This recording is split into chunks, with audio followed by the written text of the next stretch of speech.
जानकी जीवन सीता मोहन राम, सीता मोहन राम। श्री राम जय जय राम, श्री राम जय जय राम, श्री राम जय जय राम, श्री राम जय श्री राम जय जय राम, श्री राम जय जय राम, श्री राम जय जय राम, श्री राम जय राम। सीताराम सीताराम सीताराम सीताराम सीताराम सीताराम सीताराम सीताराम सीताराम सीताराम सीताराम सीताराम।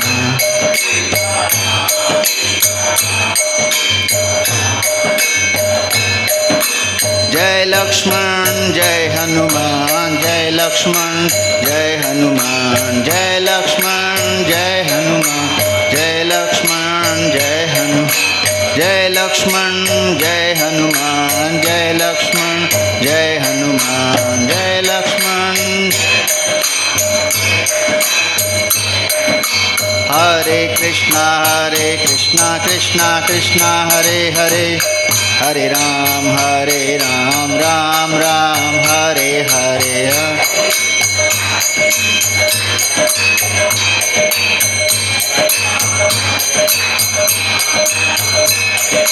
हरे कृष्णा कृष्णा कृष्णा हरे हरे, हरे राम राम राम हरे हरे।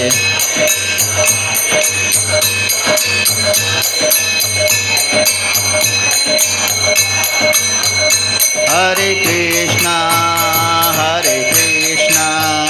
कृष्णा कृष्णा हरे हरे, हरे राम राम राम हरे हरे। कृष्णा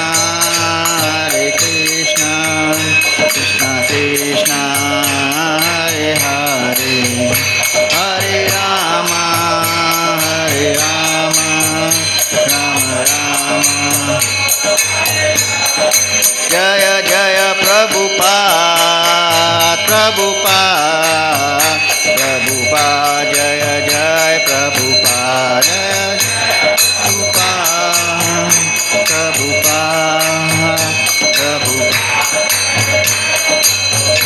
निताय गौर हरि बोल हरि बोल हरि बोल, निताय गौर हरि बोल निताय गौर हरि बोल हरि बोल हरि बोल, निताय गौर हरि बोल। श्री हरि नाम संकीर्तन की, हरे कृष्ण महामंत्र की, कृष्ण कृपा मूर्ति जगत गुरु श्रील प्रभुपाद की, अनंत कोटि वैष्णववृंद की, हिताय श्री गौर प्रेमानंदे। ओम अज्ञानतिमिरान्धस्य ज्ञानाञ्जनशलाकया चक्षुरुन्मिलितं येन तस्मै श्रीगुरुवे नमः। श्रीचैतन्यमनोभीष्टं स्थापितं येन भूतले स्वयं रूप कदा मह्यं ददाति स्वपदान्तिकं। वन्देऽहं श्रीगुरो श्रीयुतपदकमलं श्रीगुरुन् वैष्णवांश्च श्रीरूपं साग्रजातां सहगणा रघुनाथान्वितं तं सजीवं साद्वैतं सावधूतं परिजनसहितं कृष्णचैतन्यदेवं श्रीराधाकृष्णपादान् सहगणा ललिता श्रीविशाखान्वितांश्च हे कृष्णा करुणा सिंधु दीनबंधो जगत्पते गोपेश गोपिकाकांत राधाकांत नमोस्तुते तप्त कांचन गौरांगी राधे वृंदावनेश्वरी वृषभानुसुते देवी प्रणमामि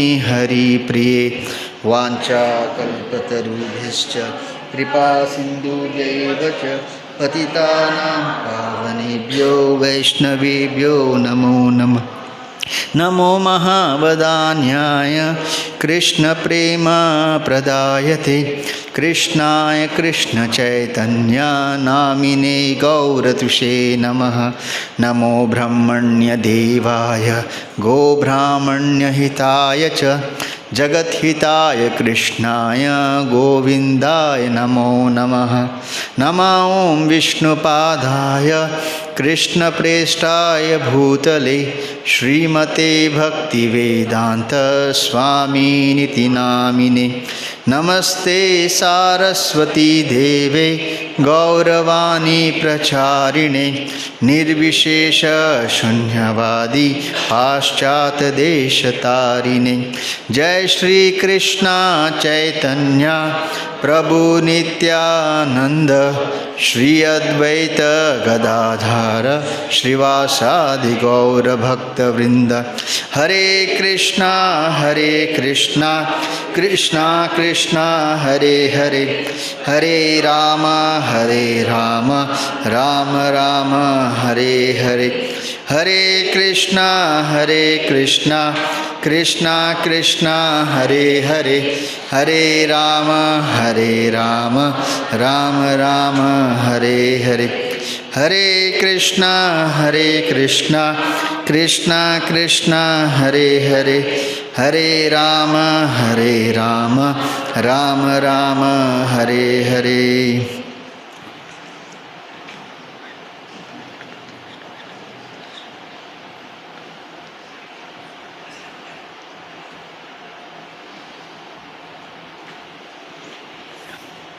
Hare Krishna.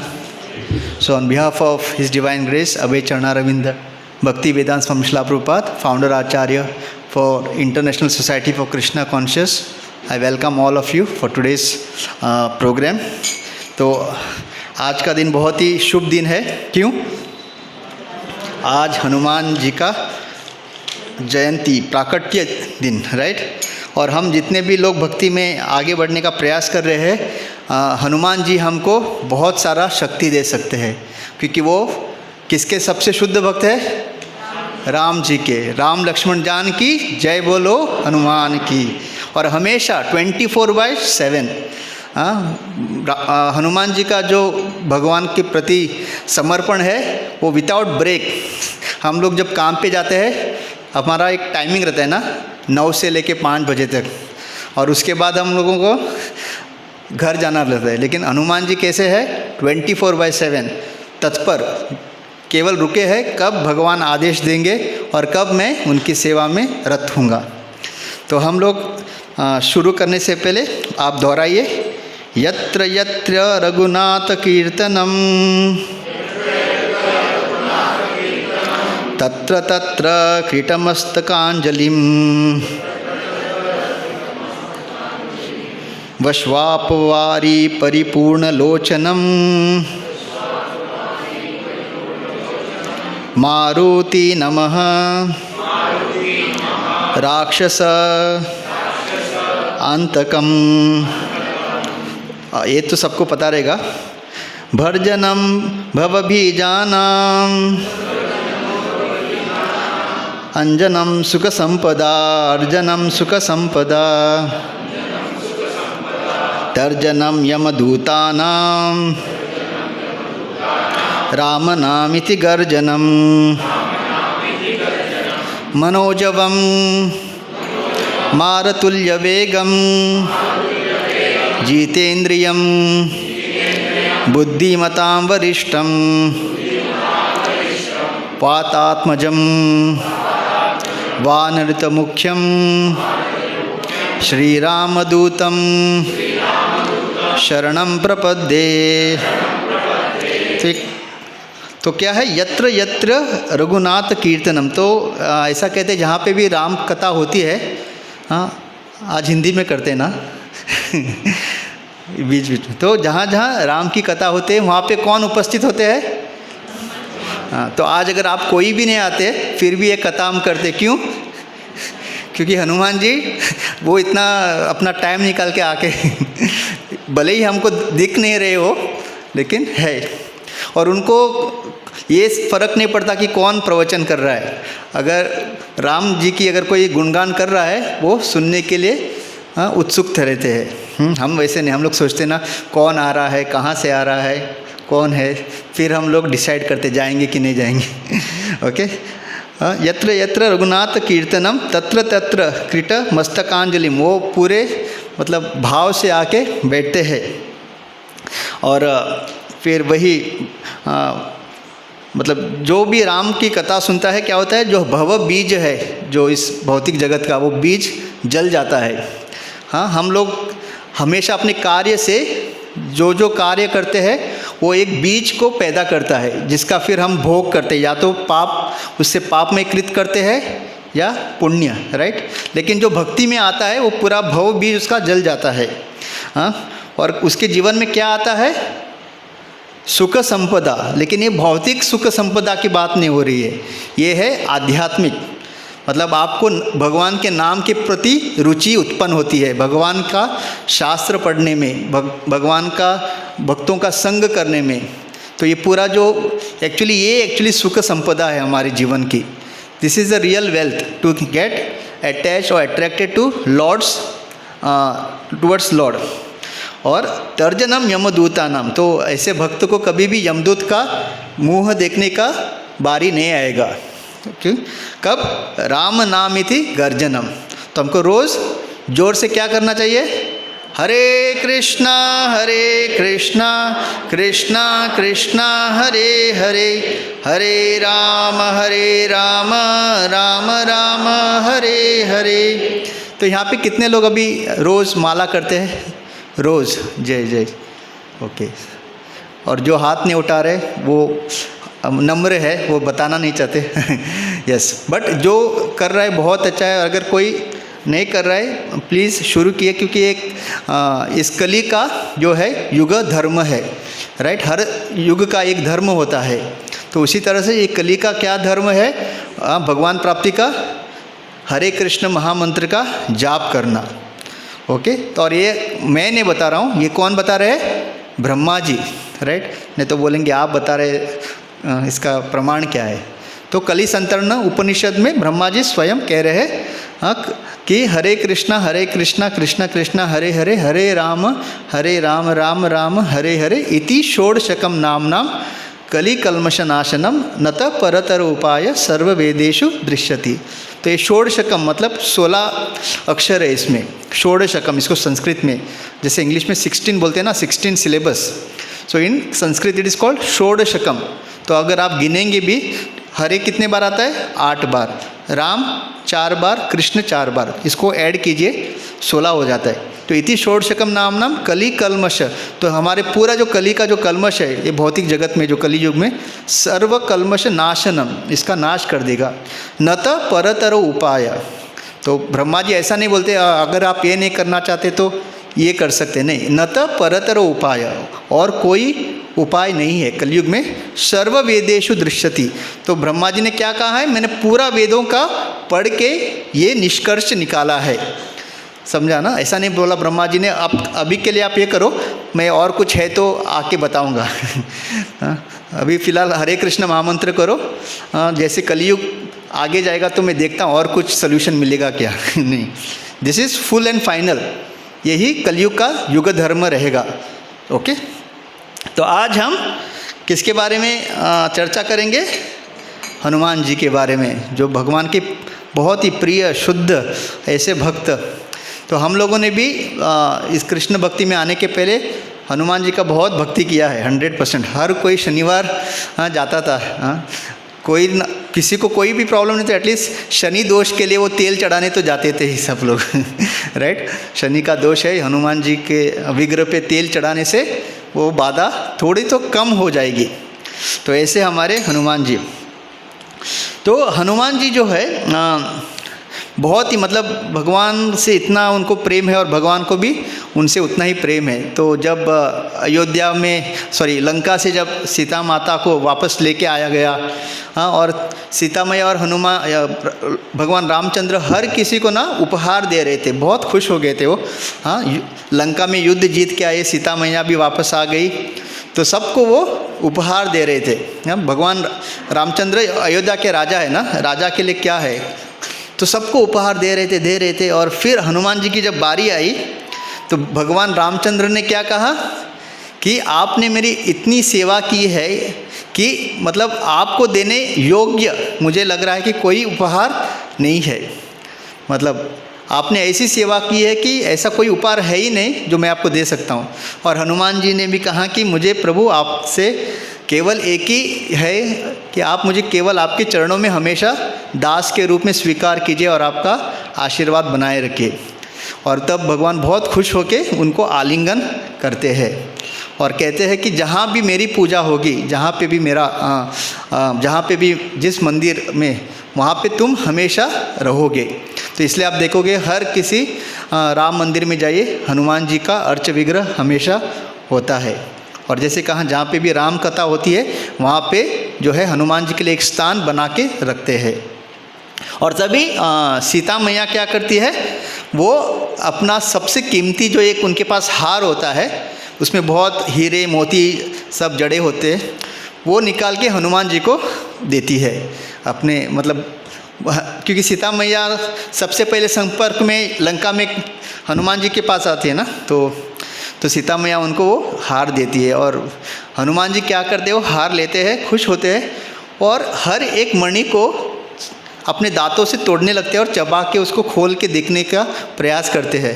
और जितने भी उस महल में बैठे हुए रहते हैं ना, बाकी मंत्री और सारी प्रजा, और वो लोग बोलते हैं हनुमान जी क्या कर रहे हैं, मतलब इतना अच्छा कीमती हार इसको तोड़ रहे हैं, दांतों से चबा रहे हैं, करना क्या चाहते हैं।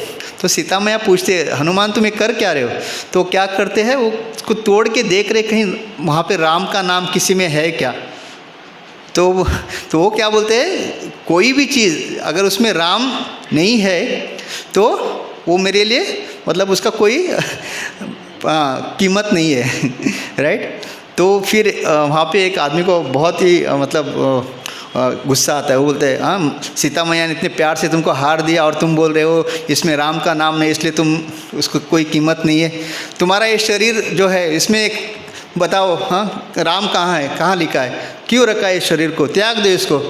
हाँ, चैलेंज करता है वो हनुमान जी को। और तब हनुमान जी वो जो हम हमेशा एक पोस्टर देखते हैं ना अपने जो हृदय से, तो वो हृदय को चीर के जब दिखाते हैं तो वहाँ पे क्या उनको दर्शन मिलता है, राम और सीता। तो ऐसे हमारे हनुमान जी है तो उनके हृदय में हमेशा जो है सीता राम का हमेशा उनके मन में बसे हुए हैं। तो ऐसे हमारे हनुमान जी तो बहुत ही मतलब उत्तम भक्त है। तो आज के दिन तो हमको हर किसी को उनके चरणों में प्रणाम करके उनसे आशीर्वाद लेना है, उनसे प्रार्थना करनी है कि जैसे आप भक्ति करते हो उसका इवन थोड़ा सा भी अगर बूंद मात्र हमको वो लेश मात्र वो भक्ति हमें दीजिए तो हमारा जीवन सफल होगा। और भक्ति का यही एक सिद्धांत है, हम जो उन्नत भक्त है हम उनसे ज़्यादा ऊपर मतलब उनसे अच्छा बनने का कोशिश नहीं करते, उनके चरणों में रह के हाँ उनसे यही मांगते हैं कि आप जो सेवा कर रहे हैं उसमें हमको आप लगाइए। ऐसा नहीं कि हनुमान जी टॉप मोस्ट भक्त है मुझे उससे बड़ा बनना है, ये भौतिक दृष्टिकोण है। आध्यात्मिक दृष्टिकोण में जो ऑलरेडी उन्नत भक्त है हम उनके चरणों में वो जो भगवान की सेवा कर रहे हैं उनकी सेवा में हम सहायता करना चाहते हैं, उनके चरणों में रह के राइट। दास दास दासानुदास, हाँ ये हमारा भक्ति का सिद्धांत है, तभी भगवान प्रसन्न होते हैं। तो हनुमान जी तो क्या हुआ, हनुमान जी किसके पुत्र है, हाँ और उनकी माँ जो है अंजना और केसरी। हनुमान जी का और एक नाम क्या है, मारुति। हम मारुति क्यों कहते हैं उनको, क्योंकि जो वायु का और एक संस्कृत में मारुत मतलब जो हवा के जो डीटी है विंड गॉड, तो उसको मरुत कहते हैं। तो उससे नाम निकलता है मारुति। ओके, और एक संस्कृत में क्या कहते हैं, बंदर को हरि, एक संस्कृत में नाम है, जो वानर लोग ना उसको हरि कहते हैं। तो इस तरह से अलग अलग नाम है, बजरंग बली भी कहते हैं हम लोग। तो एक दिन क्या हुआ, उनकी माँ ने उनको हमेशा बताया था कि जब भी आपको भूख लगे, तो आप क्या करो, ये जो पेड़ पे जो लाल कलर का जो आपको फल दिखता है ना, आप उसको तोड़ के खा लो जब भी आपको भूख लगता है। और जब तक खाना रेडी नहीं और आपको बीच में भूख लगा है तो आप क्या करो, लेस चिप्स खा लो। नहीं, वो जो झाड़ पे जो लगते हैं ना जो, तो एक दिन उन्होंने माँ का सुना था, तो एक दिन वो पहाड़ पे उन्होंने ऊपर देखा, तो तब सूर्य को देखा उन्होंने, और सूर्य का रंग कैसा है, लाल। तो उन्होंने बोला हाँ ये बहुत ही अच्छा लग रहा है। तो वो उड़ने लगते हैं और उड़ के सीधा कहाँ जाते हैं, सूर्य को खा लेते हैं। और उसी वक्त कहते हैं आचार्य कि वो एक समय था जब सूर्य ग्रहण होने वाला था। और सूर्य ग्रहण कौन आता है सूर्य को खाने के लिए?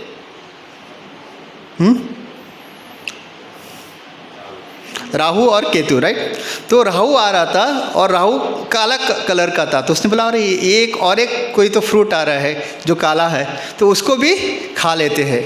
और पूरे ब्रह्मांड में क्या हो जाता है, अंधेरा छा जाता है।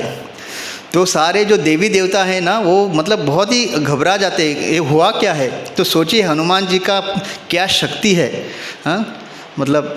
और तभी सारे देवी देवताएं जाते हैं इंद्र के पास और कहते हैं कि ये एक पता नहीं कौन एक वानर बहुत ही तेज़ी से उड़ते उड़ते आया, सूर्य को खा लिया, और अभी इसको भी, राहु को भी।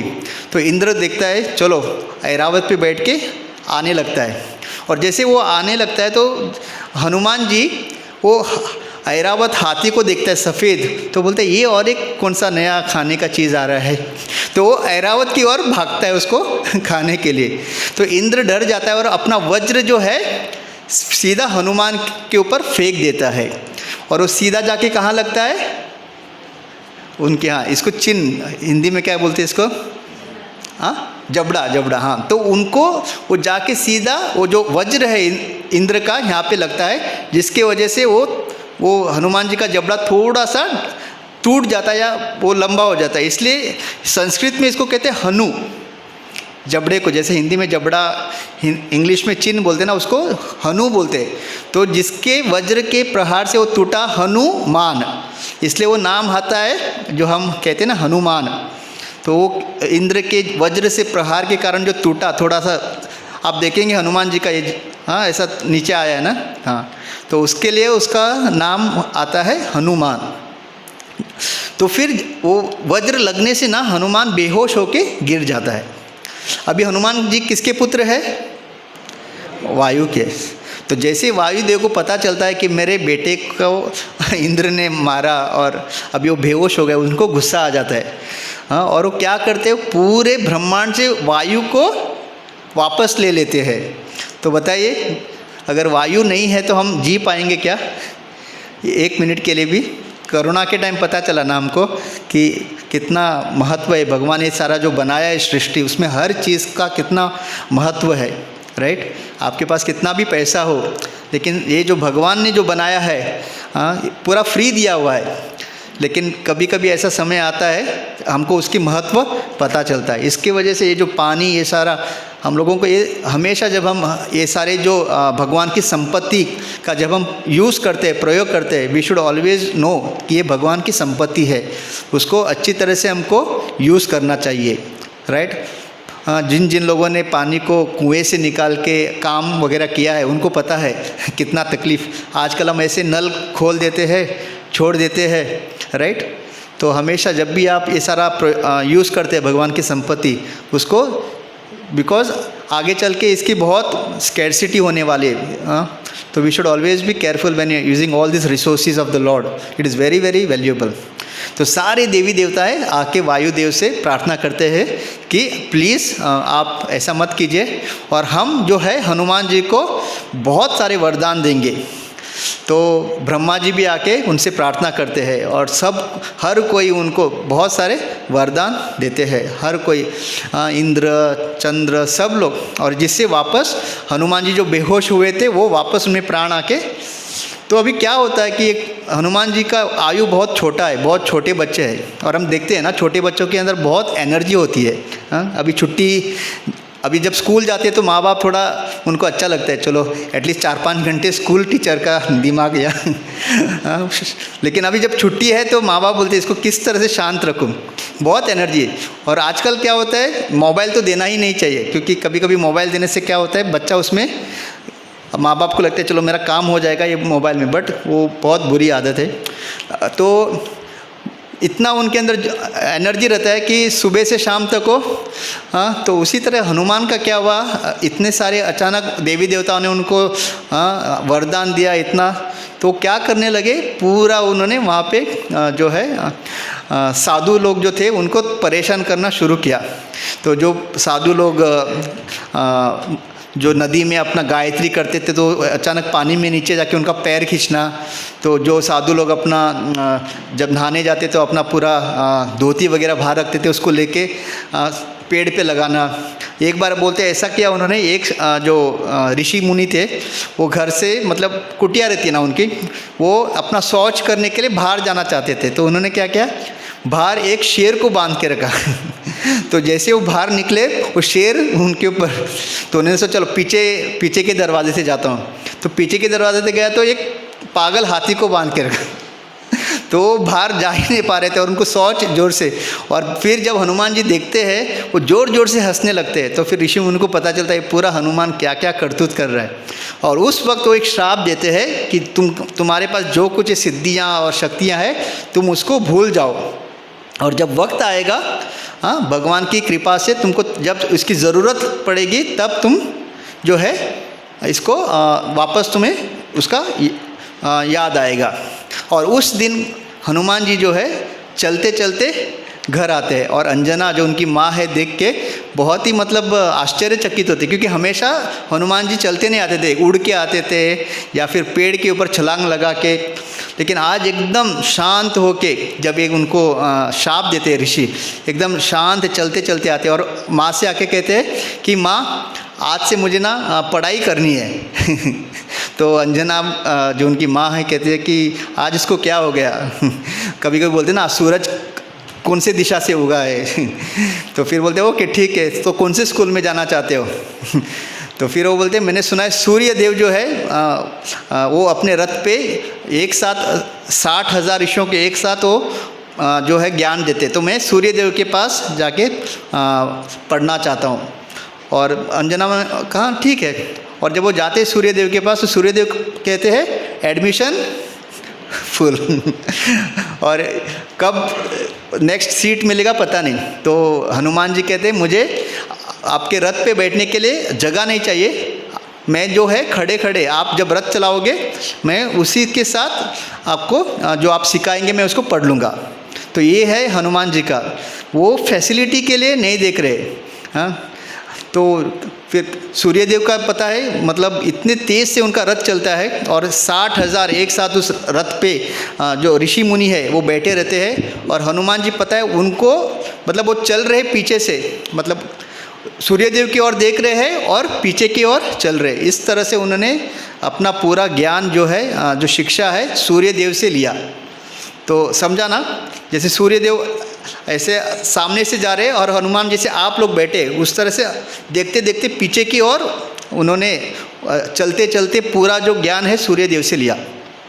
और फिर ज्ञान लेने के बाद जैसे हर किसी एक शिष्य का कर्तव्य होता है, उन्होंने अपने गुरु से कहा कि मैं बहुत आपका आभारी हूँ, तो आप मुझे कृपा करके बताइए मैं आपके लिए क्या सेवा कर सकता हूँ। तो हर एक शिष्य का ये हमेशा एक कर्तव्य होता है कि जिससे वो ज्ञान लेते हैं उस गुरु का हमेशा उसको सेवा करना चाहिए। तो तब सूर्यदेव कहते हैं कि मेरा एक पुत्र है जिसका नाम सुग्रीव है, और आप क्या करो, आप उसके साथ हमेशा रहो, क्योंकि वो जो है मतलब उसका उतना मतलब जो है बुद्धिमान व्यक्ति नहीं है वो। उसको किसी एक बुद्धिमान व्यक्ति की हमेशा ज़रूरत है ताकि उसको लाइफ में गाइड कर सके। तो हनुमान जी अपने गुरु के कहने पर उस सुग्रीव का मंत्री बन के रहते हैं। तो एक्चुअली ये जो अगस्त्य मुनि है ना, वो आके एक्चुअली राम को पूछते हैं, जब वो अयोध्या, जब ये सब लंका युद्ध हो के जीत के जब आए तो अयोध्या में, तो अगस्त्य मुनि आके राम जी से पूछते हैं कि ये जो सुग्रीव है वो मतलब एक्चुअली हनुमान जी उससे इतना श्रेष्ठ है, फिर भी वो उनके मंत्री बन के, दास बन के क्यों रह रहे हैं। ये उनका क्वेश्चन था। नॉर्मली हम देखते हैं ना लाइफ में, अगर कोई श्रेष्ठ है तो उसका दास कौन बनता है या उसका नीचे कौन रहता है, हु इज़ इन्फीरियर, राइट। लेकिन यहाँ पे उल्टा था, सुग्रीव जो है उतना बुद्धिमान नहीं है, हनुमान जी उससे कहीं श्रेष्ठ है, तो फिर वो क्यों उसका मतलब मंत्री या दास बन के। तब जो है अगस्त्य मुनि बताते हैं, क्योंकि हनुमान जी के गुरु जो है सूर्यदेव उनके पुत्र है और उन्होंने उनको आज्ञा दी है, इसके वजह से हनुमान जी जो है सुग्रीव के दास बन के। और इवन अंजना जो उनकी माँ है, ऐसा कहते हैं कि वो एक अप्सरा थी इंद्र के सभा में। ओके, और क्या हुआ, तो एक दिन वहाँ पे एक ऋषि आते हैं, तो थोड़ा सा वो मतलब उनके पैर में पैर सही नहीं होने के कारण जब वो चलते थे ना, तो एक उनको देख के वो हंसती है जो ये अप्सरा, और वो ऋषि को जब गुस्सा आता है तब वो उनको श्राप देते हैं कि क्योंकि तुमने मेरा अपमान किया है, मैं तुम्हें श्राप देता हूँ कि तुम जो है पशु की योनि में चले जाओ। ओके, और तब इंद्र, क्योंकि इंद्र फिर उनसे याचना करते हैं, उनसे क्षमा मांगते हैं अप्सरा के ओर से, और तब वो उनको क्या कहते हैं कि मैं तुमको वरदान देता हूँ कि जो आपके पुत्र जो होंगे वो बहुत ही श्रेष्ठ एक भक्त बनेंगे। तो इस तरह से जो अप्सरा का अगला जन्म हुआ था ये अंजना के रूप में। और क्योंकि ये उन्होंने, वो ऋषि ने उनको वरदान दिया था, तो ये जो वायु है, तो वायु का वीर्य जो है उनके अंदर स्थापित करके ये हनुमान जी का जो है जन्म हुआ था। इसलिए हनुमान जी को रौद्र अवतार भी कहते हैं, शिव जी का उनके अंदर गुण है। तो इस तरह से हनुमान जी का ये पूरा जन्म का अगस्त्य मुनि जो है भगवान रामचंद्र को बताते हैं। तो अब हम लोग देखेंगे कि किस तरह से और ब्रह्मा जी जब वरदान दिया जाता है ना, वरदान देने का, तब ब्रह्मा जी ना हनुमान को एक हीरे का नेकलेस देते हैं, एक हार देते हैं, और बोलते हैं कि ये हार जो है किसी को दिखेगा नहीं, इनविजिबल, लेकिन जब तुम्हें तुम्हारे जो मालिक है, जो तुम्हारे सबसे प्रिय, वो जब तुम्हारा भेंट, उनके साथ भेंट होगी और वो जब देखेंगे उनको ही दिखेगा ये हार। तो हनुमान जी को पता चलता है कि ये हार जो जिसको दिखेगा वही मेरे स्वामी है। तो तभी हम लोग अभी चलेंगे, सीता मैया का अपहरण हो चुका है और भगवान राम और लक्ष्मण सीता मैया का खोज कर रहे हैं। खोज करते करते वो लोग कहाँ पहुँचते हैं, ऐसी जगह पहुँचते हैं जहाँ पे सुग्रीव अपने एक 4-5 मंत्रियों के साथ एक जगह पे छिपे हुए हैं, क्योंकि किसके डर से, वाली के डर से छिपे हुए हैं। और जब वो रामचंद्र को, भगवान रामचंद्र और लक्ष्मण को देखते हैं, इतने इतना तेज निकल रहा है उनसे और एकदम इतने दिखने में अच्छे, तो उनको पहले लगता है कि कहीं ये वाली ने तो नहीं भेजा मुझे मारने के लिए। तो क्या करते हैं हनुमान जी को, आप जाके देखो ये कौन आया है। और तब हनुमान जी एक वृद्ध ब्राह्मण का रूप लेते हैं और जाते हैं देखने के लिए कि कौन है। और जब जाते हैं, मतलब इस तरह से वो बात करते हैं ना, तो भगवान बहुत ही मतलब उनसे प्रसन्न होता है। और वो कहते हैं मैं एक वृद्ध ब्राह्मण हूँ और मैं जानना चाहता हूँ कि आप यहाँ पे इस जंगल में क्या कर रहे हैं। और तब भगवान राम, मतलब वो हनुमान से बात नहीं करते, वो सीधा लक्ष्मण को बोलते हैं कि ये जो आदमी है ना, ये बहरूपिया है। हाँ, क्योंकि अगर ये सही में वृद्ध ब्राह्मण है तो इसके गले में ये हीरो का हार क्या कर रहा है। और तब जब हनुमान जी ये सुनते हैं तब बोलते हैं, हाँ ब्रह्मा जी ने मुझे बताया था कि मेरे स्वामी जो है वो इस हार को देख सकते हैं। और तुरंत वो भगवान रामचंद्र के चरणों में गिर जाते हैं और कहते हैं बहुत ही मेरा धन्य है कि आप मेरे स्वामी जो मुझे ब्रह्मा जी ने बताया था मिल गए। और बहुत खुश होते हैं और फिर हनुमान जी है सब बताते हैं कि ऐसे ऐसे जो सुग्रीव है मैं उसका मंत्री हूँ और हम यहाँ पे छिपे हैं वाली से, मतलब जो उनका जो वाली है उनको मारना चाहता है।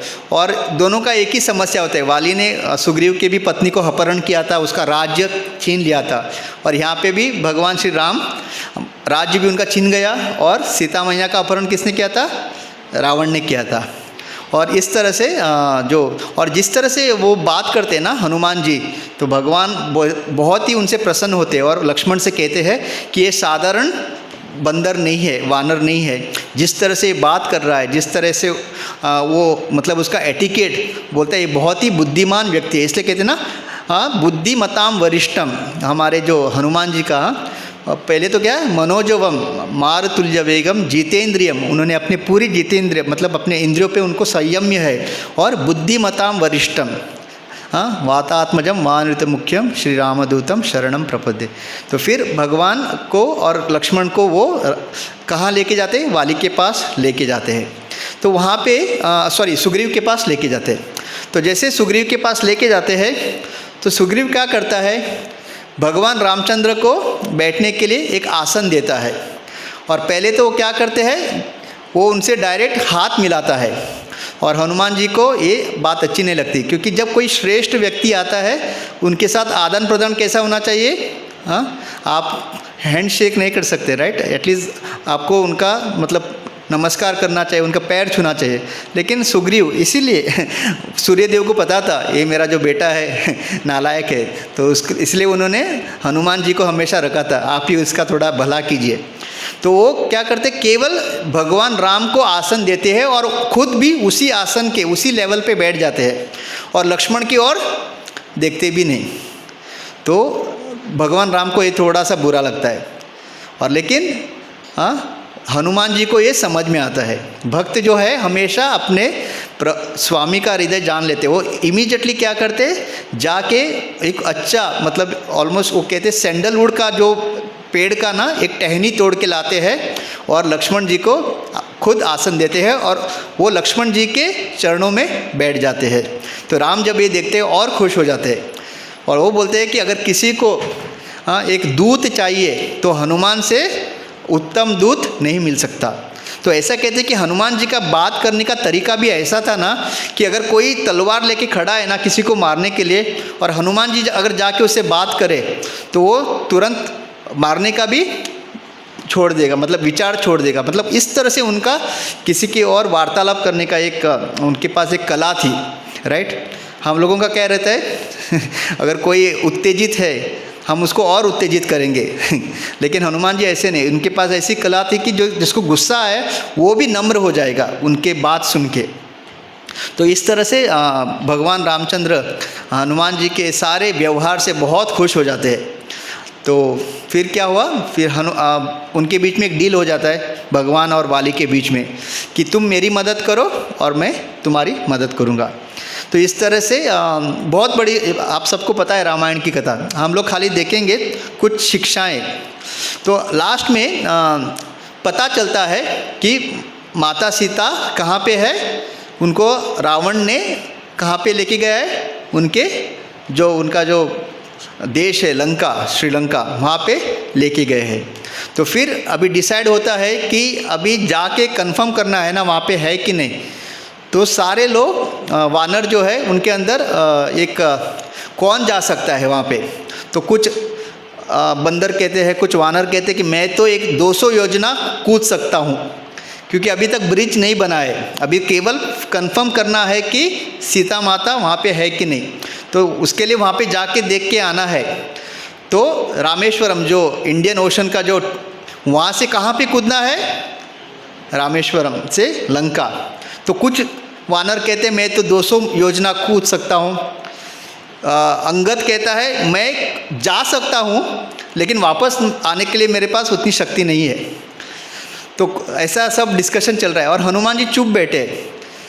और तब जो जाम्बवन है वो उनको बताते हैं कि हनुमान आप चुप क्यों हो, आपके पास शक्ति है, राइट? आप जो है कूद के वापस आके बता भी सकते हो।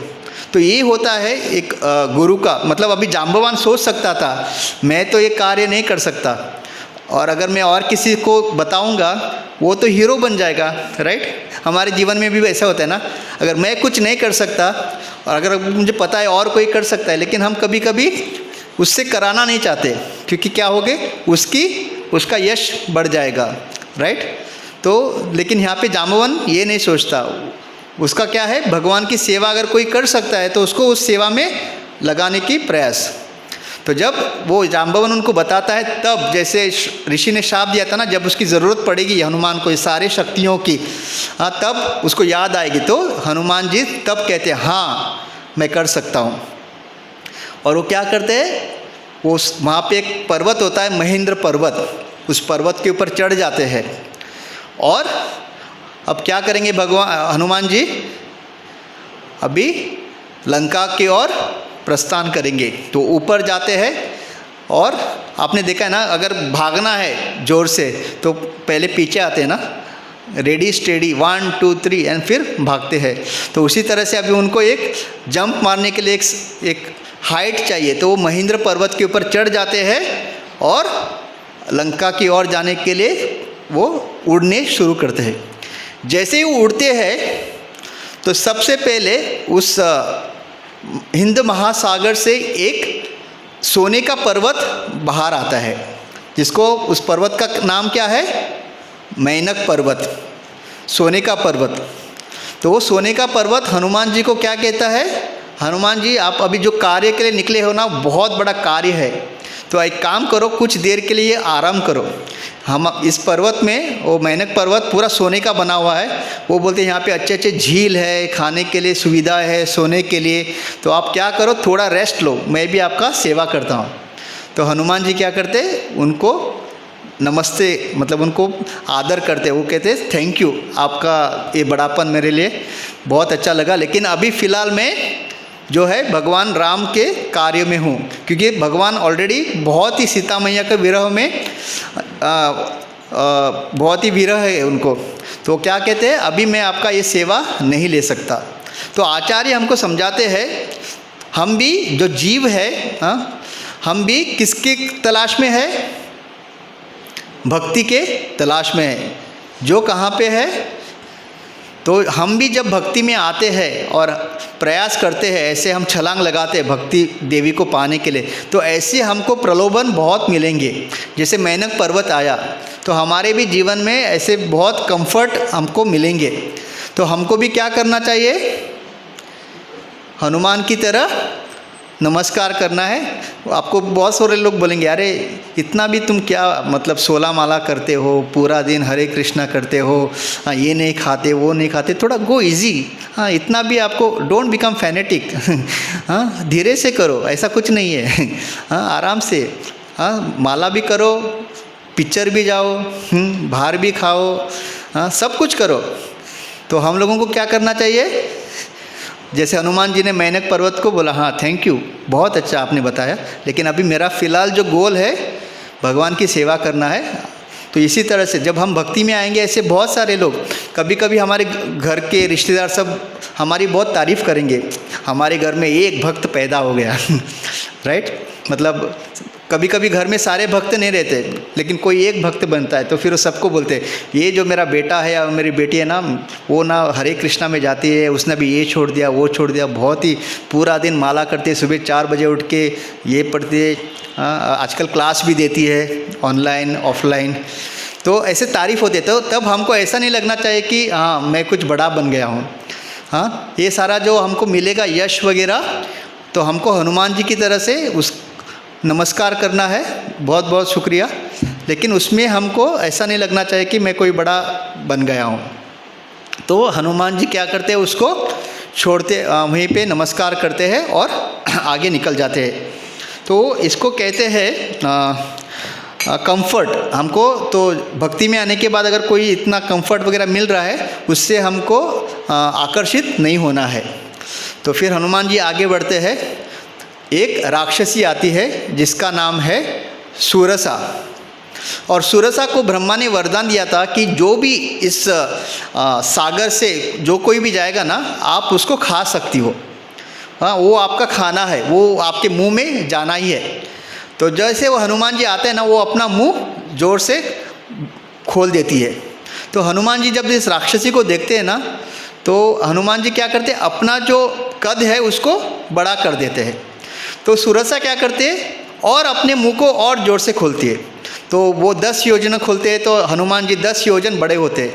फिर 20 योजन वो अपना मुंह को बढ़ाती है तो ये 20 योजन बड़ा होते हैं। ऐसा कंपटीशन चलते चलते ना हनुमान जी को पता चलता कि ये ख़त्म होने वाला नहीं है। तो हनुमान जी को सुरसा क्या कहती है, मुझे ब्रह्मा जी का वरदान है, जो भी यहाँ से गुजरेगा मेरे मुंह के अंदर उसको आना ही है। तो हनुमान जी क्या करते हैं, एकदम छोटे बन जाते हैं, उनके मुंह के अंदर जाते हैं और बाहर निकलते हैं। तो बोलते हैं देखो तुम्हारा जो ब्रह्मा जी का वरदान है मैंने फुलफिल कर दिया। तो यहाँ पे आचार्य समझाते हैं कि हमको भक्ति में कभी कंपटीशन मेंटालिटी नहीं होना चाहिए। तो जैसे सुरसा 10 योजन बड़ी हो रही थी उसका मुंह, हनुमान जी भी 10 योजन, ऐसा करते करते। और कंपटीशन का कोई अंत होता है क्या? There is no end to competition. तो हम जब यहाँ पे आते हैं हमको कोई कंपटीशन नहीं करना है, मुझे इससे बड़ा भक्त बनना है या इससे बड़ा। We are here just to serve the lord. इसलिए हनुमान जी को बुद्धिमताम वरिष्ठम, तो क्या था कि मुंह में जाके बाहर निकला, ब्रह्मा जी का वर पूरा हो गया। तो उन्होंने क्या किया, हाँ यही है ना वर। तो कभी कभी इसलिए अगर कोई हमसे आगे बढ़ रहा है, बढ़ने दो, हमको क्या है, हम जो भक्ति कर रहे हैं वो हमारे बीच और भगवान के बीच में है। यहाँ पे किसी को दिखाने के लिए नहीं की, राइट। यहाँ पे आपको कोई सर्टिफिकेट नहीं देगा कि आप इतने उन्नत भक्त हो, ये इतना कम है। तो यहाँ पे नो कंपटीशन मेंटालिटी, और भगवान को ये अच्छा नहीं लगता। यहाँ हम लोग केवल अपना जो आध्यात्मिक प्रगति के लिए आए हैं। हाँ, हर कोई जीव जो है इस भौतिक जगत में त्रस्त है, त्रस्त। वो ये अपने गौर गोपाल प्रभु अच्छा बताते हैं, everybody is stressed, depressed but well dressed. सब बाहर आप देखेंगे कोट बूट सूट बूट पहन के घूम रहे, लेकिन अंदर से पूरा तरह से सो इस तरह से। तो competition mentality should not be there. तो हनुमान जी कभी कभी हमको छोटा बनने में कोई प्रॉब्लम नहीं होना चाहिए। हनुमान जी एकदम छोटे बने, मुंह में घुसे, बाहर निकले। तो सुरसा भी बहुत ही खुश हो गई हनुमान जी का ये बुद्धि देख के। तो उन्होंने भी उनको आशीर्वाद दिया, जो आप जा रहे हो आप उसमें विजयी हो। तो जैसे ही वो आगे जाते हैं, अभी और एक राक्षसी उनको मिलती है जिनका नाम है सिमिका। तो जैसे हनुमान जी उड़ रहे हैं, वो अचानक देखते हैं कि वो आगे जा ही नहीं पा रहे हैं। मतलब वो बोलते हैं कोई तो उनको खींच रहा है। तो ये जो सिमिका राक्षसी है ना, तो वो क्या, उसके पास क्या शक्ति था कि किसी की भी परछाई को ना, जो हनुमान उड़ रहे हैं और उनका परछाई नीचे है, तो वो परछाई को पकड़ के उस आदमी को खींच सकती है। तो ये सिमिका नाम की राक्षसा के पास वो पावर था। तो इसलिए वो क्या कर रही थी, वो हनुमान जी को खींच रही थी। तो हनुमान जी ने क्या किया, सीधा उनके वो मुंह में प्रवेश होते हैं और उनका हृदय चीर के बाहर निकलते हैं। तो आचार्य समझाते हैं कि ये जो सिमिका नामक राक्षसी, ये ईर्ष्या का प्रतिनिधि करती है। तो जो लोगों में ईर्ष्या होते हैं ना, वो हमेशा लोगों के अंदर बुराई देखना चाहते हैं। मतलब जो परछाई होते हैं वो it is a dark side of everybody. तो हर किसी के अंदर कुछ ना कुछ कमियां होती है। तो लेकिन जो ईर्ष्यालु लोग होते हैं वो क्या करते हैं, हमेशा किसी के अंदर अच्छे गुण नहीं देखना चाहते। They only want to see the bad things, और उसको बताना चाहते, ये भक्त ऐसा है, हाँ ये ऐसा करता है, ये इधर आता तो है आपके सत्संग में, लेकिन बाद में जाके आपको पता है क्या क्या करता है। तो ये ईर्ष्या का जो चीज़ है ना, इसको आप कुछ कर नहीं सकते। इसलिए हनुमान जी ने अंदर गया और सीधा उसको हृदय को चीर के बाहर। So envy can only be destroyed. जो एनवी, जो ये जो अनर्थ है ना, उसका कोई आप भगवान के सेवा में उपयोग नहीं कर सकते, उसको वहीं पे ख़त्म करना चाहिए। तो हनुमान जी हमको सिखाते हैं। हाँ, वो परछाई वो क्या कर रही थी, हनुमान जी को खींच रही थी। तो जिनके अंदर ईर्ष्या होते हैं ना, वो हमेशा लोगों को नीचा दिखाने का प्रयास करते हैं। सो एनवी, जो ईर्ष्या जो क्वालिटी है ना, उसका कोई समाधान नहीं है। It has to be destroyed from the root. जिस तरह से हनुमान जी ने उस सुरसा का किया, सिमिका का। ओके, तो हम लोग देखा 3 बाधाएं आए थे। पहले कौन था, मेंढक। वो क्या रिप्रेजेंट करता है हमारे भक्ति जीवन में? कंफर्ट, आराम। हमको राम की ओर जाना है। तो आराम, हाँ, के मतलब don't get diluted by comfort. Second कौन आया? Surasa, represents competition mentality. तो हम यहाँ पे हर भक्त के साथ भक्ति करने आए हैं, हम किसी के साथ compete करने नहीं आए हैं। अगर कोई देख रहा है कि हमारे से कोई उन्नत भक्त है तो हमको उससे सीखना है किस तरह से हम भी उसकी तरफ प्रगति करें। No competition mentality. थर्ड कौन? सिमिका, रिप्रेजेंटिंग एनवी, ईर्ष्या। तो जिनके अंदर ईर्ष्या भावना होती है वो हमेशा औरों के अंदर बुराई देखना चाहते हैं, उसको नीचे खींचना चाहते हैं। दैट कैन बी, उसका क्या करना है? एक ही समाधान है, वी हैव टू डिस्ट्रॉय। हमारे अंदर अगर ईर्ष्या है, हमने भगवान से प्रार्थना करनी चाहिए, क्योंकि एनवी एक ऐसा चीज़ है ना, it can not be used in Lord's service. हमारे गौर गोपाल प्रभु अच्छा बोलते हैं एनवी। एनवी का एक्चुअल स्पेलिंग क्या है? ENVY ना, लेकिन वो उसको दो ही letter NV, no vacancy. Spiritual world में देयर इज़ नो वैकेंसी। अगर किसी के अंदर ईर्ष्या है, एनवी है, उसको स्पिरिचुअल वर्ल्ड में नो वैकेंसी, तो उसको जड़ से हमको वहीं पे। तो ये तीन, तो सुरसा को वो वहीं पे मार के आगे निकलते हैं और जैसे ही लंका पहुंच जाते हैं, और लंका जब पहुंचते हैं तो देखते हैं कि रावण की इतनी सारी सेना है, मतलब क्या क्या है। अभी वो देखो, हाँ, मतलब जितेंद्रिय में उसको क्यों कहा गया? वो अभी खुश नहीं हुए, अरे चलो मैं लंका पहुंच गया, अभी देखो मैं फटाफट सीता माता को ढूंढ लूँगा और भगवान को फ़ोन करके बता दूंगा मिल गई, मैंने मतलब क्या बोलते हैं, प्लान एकम्प्लिश्ड। वो क्या करते हैं? बोलते हैं ये टाइम अगर लंका जाना सही नहीं है, और वो रात होने तक बाहर ही प्रतीक्षा करते हैं। सो इसके लिए समटाइम्स जब हम सक्सेस हमको मिलता है, वी बिकम वेरी एक्साइटेड। हम सबके साथ मतलब तुरंत हमको दिखाना है, मैंने कर दिखाया। बट हम हनुमान जी से सीख सकते हैं, हाँ, every time we have to be always equipoised. हाँ, शांत रह के काम करना है। वो क्या करते हैं? रात में एकदम एक बिल्ली का उतना अपना कद बनाते हैं, he becomes as small as a cat. और जब वो लंका के अंदर प्रवेश करने का कोशिश करते हैं, उनको कौन पकड़ती है? हाँ, लंकिनी, इमिग्रेशन काउंटर। तो वो बोलते हैं कि तुम कौन हो? आज तक लंका में हमने किसी बंदर को देखा नहीं है, यहाँ एक भी बंदर नहीं, तुम कौन हो? और लंका में मेरे परमिशन के विदाउट तुम एंटर नहीं कर सकते। तो वो उनको समझाते हैं कि मैं राम का दूत हूँ, यहाँ पे सीता मैया का खोज में हूँ। और लंकिनी मतलब किसकी सर्वेंट है? रावण की। तो बोलते हैं हाँ, रावण का मतलब, तो वो सुनती नहीं ना, तो अभी हनुमान जी को लगता है अभी क्या करूं, जोर से एक उसको गाल पे चाटा मारता है। और जैसे उसको चाटा मारता है ना, वो बोलती है हाँ, मुझे ब्रह्मा जी ने बोला था कहीं तो कभी तो एक बंदर आएगा और वो जब तुमको चाटा मारेगा, उसका मतलब रावण का जो है खेल खत्म होने का समय आ गया। तो ब्रह्मा जी ने उनको बताया था लंकिनी को, हाँ, रावण का कब अंत होगा? एक दिन एक बंदर आएगा और तुमको तुम्हारे गाल पे चाटा मारेगा। तो वो बोलते हाँ, मतलब ये जो ब्रह्मा जी ने वाणी, मतलब जो कहा था भविष्यवाणी, ये सत्य हो रहा है। तो तब वो उसको कहती है बाबा जाओ तुम अंदर जा सकते हो। तो तब लंके तो हमेशा जब भी हम कभी कभी एवरी टाइम हम लोग एकदम शांत होके काम नहीं होता। कभी कभी जैसे हम देखते हैं महाभारत का युद्ध भी भगवान ने कराया, तो जो बोलते हैं ना, बातों के भूत नहीं, लातों के भूत बातों से नहीं मानते। तो बेचारा हनुमान जी को मारना नहीं था, लेकिन क्या करे, वो सीता मैया का ढूंढना बहुत ज़रूरी था, क्योंकि राम जो है ना, उन्होंने कहा था अगर सीता नहीं मिलेगी तो मैं अपना प्राण त्याग दूंगा।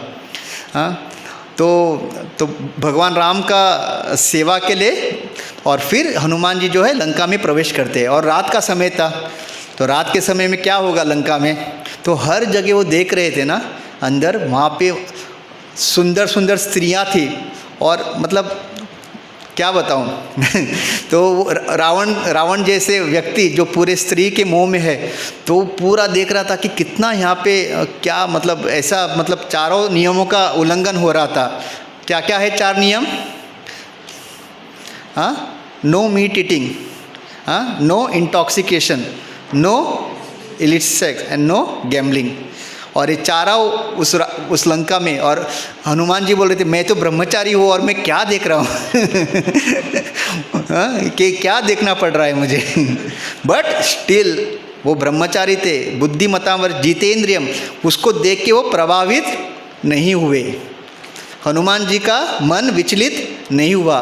उन्होंने नहीं सोचा कि अरे मैं काली पीली वो कहाँ राम और सुग्रीव के चक्कर में हूँ, यहाँ पे तो आनंद ही आनंद है चलो भूल जाओ सब, यहीं पे रह जाते हैं और रावण तो मतलब लंकेश्वर है, चलो इसकी सेवा करते हैं। नहीं, he did not get affected. तो हम डिवोटी जो हम भक्त बनने का प्रयास कर रहे हैं, हम इस वातावरण में, गोवा जैसे वातावरण में ये भी श्रीलंका से कम नहीं है आज सैटरडे है ना तो बहुत यहाँ पे बहुत सारे डिस्को वगैरह आप जाओगे, कहाँ से लोग आते हैं, राइट।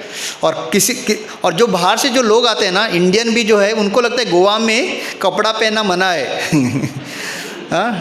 तो जिस तरह से वो लोग मतलब पहनते हैं, तो इसी तरह से जो लंका में चल रहा था। तो लेकिन और हनुमान जी विचलित नहीं हुए और हर जगह ढूंढ रहे थे वो सीता मैया को, दिख नहीं रहे थे और वो भी बहुत ही उनको बहुत निराशा हो रही थी कि मैं कहीं असफल ना हूँ।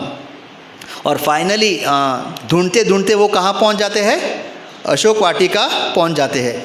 और वहाँ पे वो सीता मैया का तेज देख के उनको पता चलता है, क्योंकि क्या होता है ना, उसके पहले भी ना वो बहुत सारे स्त्रियों को देखते, बहुत सुंदर सुंदर, लेकिन उनको पता चलता सीता मैया तो इस तरह से नहीं रहेगी, तो ये सीता मैया नहीं हो सकती। इवन मंडोदरी को देखते हो तो फिर वो कहते अगर मंडोदरी, अगर ये सीता मैया है तो ये रावण के साथ तो बिल्कुल नहीं रहेगी।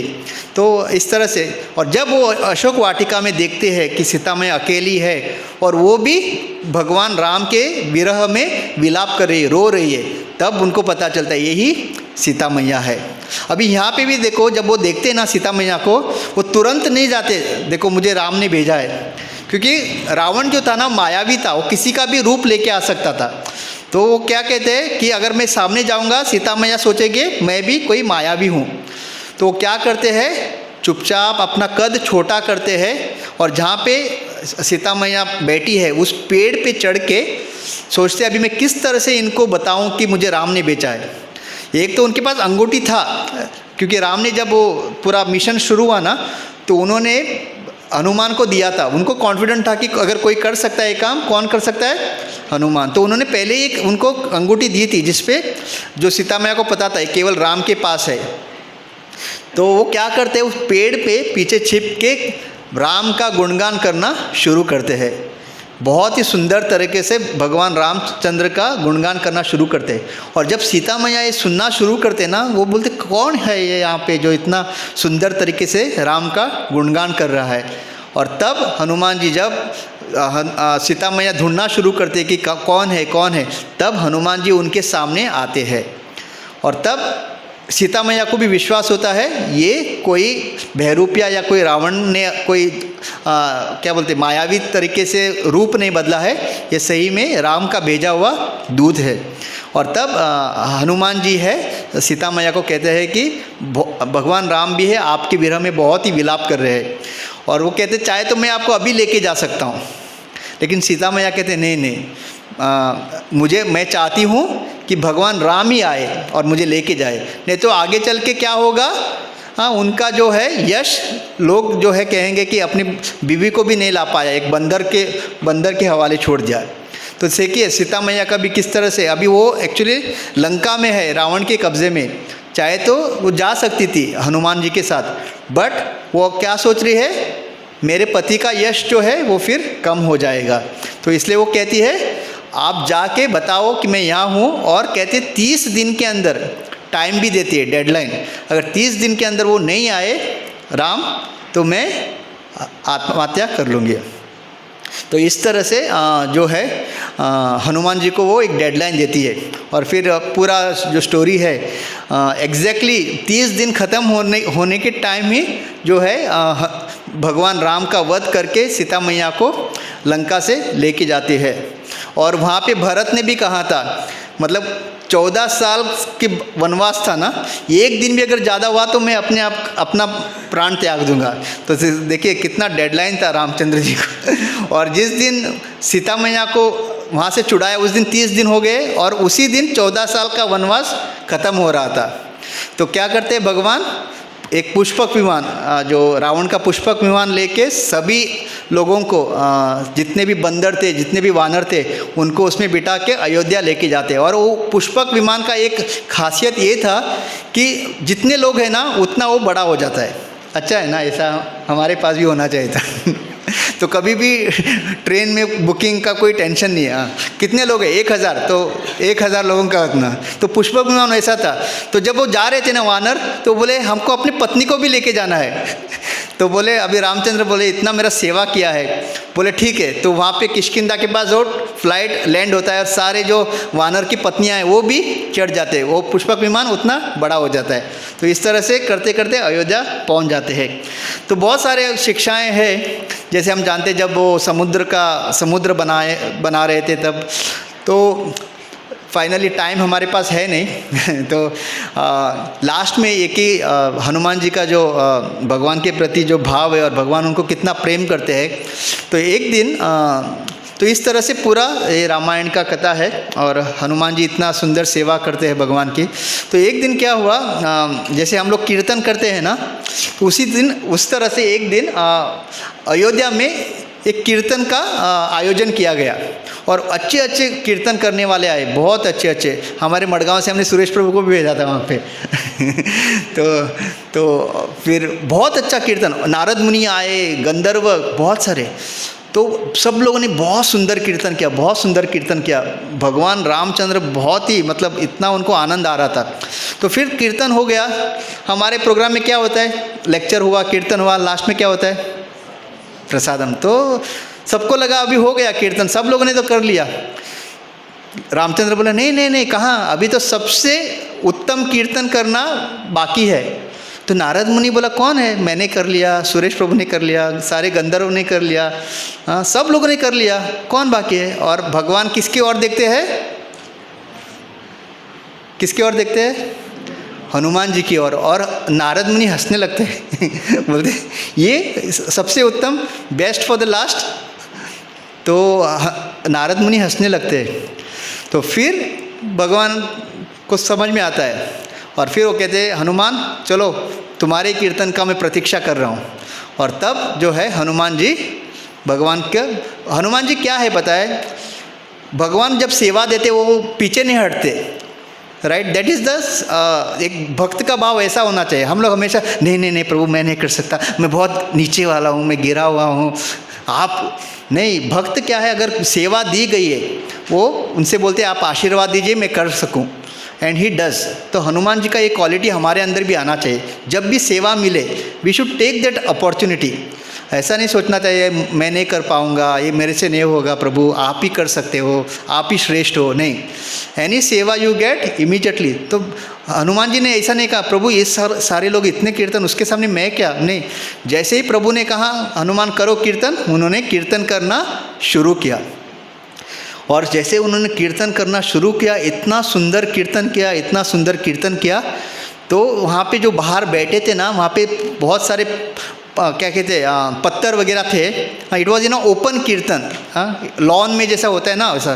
वहाँ पे बहुत सारे रॉक्स एंड ऑल थे। तो हमारे नारद मुनि क्या लेके घूमते हमेशा, वीणा, वो वीणा बजाते हैं ना। तो उन्होंने क्या किया, वो कीर्तन सुनते सुनते अपना जो वीणा है ना एक पत्थर पे रख दिया। और यहाँ पे इतना सुंदर कीर्तन हो रहा है, इतना सुंदर कीर्तन हुआ कि इवन जो पत्थर है पिघल गए। और हनुमान जी का जो वीणा था, सॉरी नारद मुनि का, उस पिघले हुए पत्थर पे था।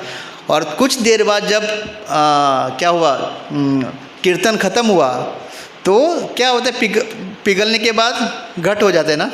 तो नारद मुनि का जो वीणा था उस पत्थर में जम गया। और जो हंस रहा था, मतलब जो हंसे कि ये बेस्ट फॉर द लास्ट। तो जब नारद मुनि को लगा अभी यहाँ से निकलेंगे तो अच्छा है, नहीं तो खाली पीली। तो निकलने की वो अपना वीणा उठाने गए तो क्या हुआ था, वीणा पत्थर में, अभी उसको वापस पिघलाना है। क्या करना पड़ेगा, हाँ, तो वो जाके हनुमान जी से प्रार्थना करते, प्लीज़ वापस कीर्तन कीजिए क्योंकि आप ही इस पत्थर को पिघला सकते हैं।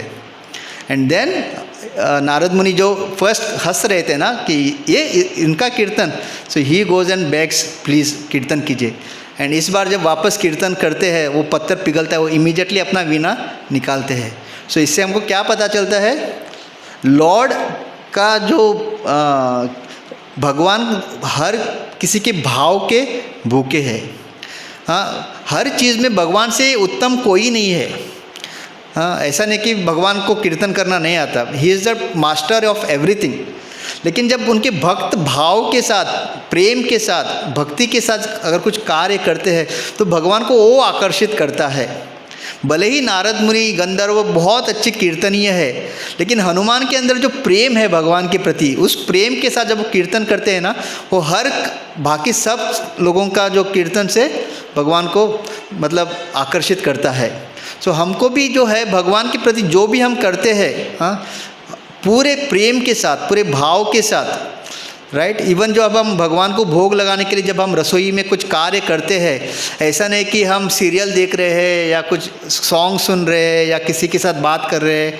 हमको जब वो कार्य करते पूरी तरह से अपना जो चेतना है, आपको हमेशा हमें भगवान के लिए बना रही हो, भगवान के लिए। जैसे एक माँ अपने बेटे के लिए जब कुछ छोटे बच्चों के लिए जब बनाती, किस तरह से पूरा उसी के बारे में सोचते हुए कार्य करती है, उस तरह से हमको भाव के साथ करना है, तभी भगवान उसको ग्रहण करते हैं, आनंद लेते हैं। तो इससे हमारे एकदम बहुत ही उन्नत भक्त हनुमान जी, उनसे आज हमको प्रार्थना करनी है कि हे हनुमान जी, आपकी जैसे हमको शुद्ध भक्ति करने का कृपा दीजिए। और वो इतने कृपालु है, हमारे प्रभुपाद, ये सारे जो उन्नत भक्त हमेशा कृपा देने के लिए रेडी रहते हैं। हरे कृष्णा। सो बहुत बहुत धन्यवाद। और एक बार आप सभी को हनुमान जयंती की बहुत शुभकामनाएं। आज हम लोग प्रार्थना करें हनुमान जी से, हम उन्हीं की तरह भक्ति करें और आगे बढ़े। हरे कृष्णा।